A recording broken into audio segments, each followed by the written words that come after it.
Chapter 14 first world war and national response. First world war जो है 1914 से 1919 तक हुआ।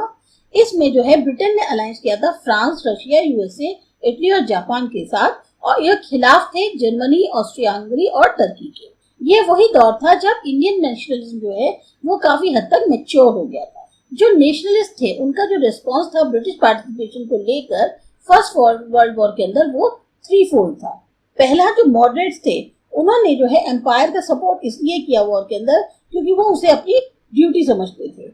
एक्सट्रीमिस्ट, जिसमें तिलक भी शामिल थे, तिलक जो है वो रिलीज हो गए थे जून 1914 को।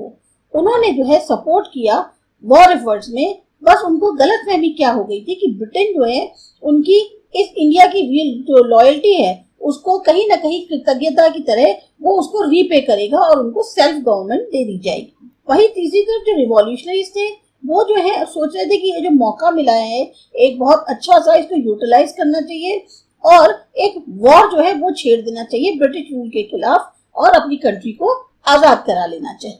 जो इंडियन सपोर्टर्स थे ब्रिटिश वॉर के, वो ये देखने से चूक गए कि ये जो इंपीरियलिस्ट पावर्स है बेसिकली ये लड़ रही है अपनी ही कॉलोनीज और मार्केट्स को बचाने के लिए, जो खुद की उनकी अपनी है।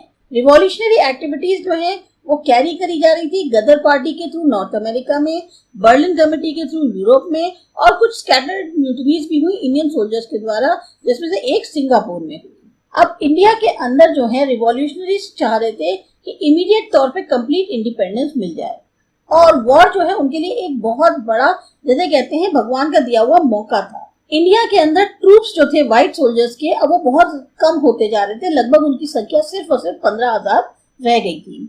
दूसरा, कहीं ना कहीं एक पॉसिबिलिटी दिख रही थी कि फाइनेंशियल और मिलिट्री हेल्प जो है वो मिल सकती है जर्मनी और टर्की से, जो कि एनिमीज थे ब्रिटेन। जो रिवॉल्यूशनरी एक्टिविटीज है इसकी डिटेल हम पहले भी प्रीवियस चैप्टर में पढ़ चुके हैं।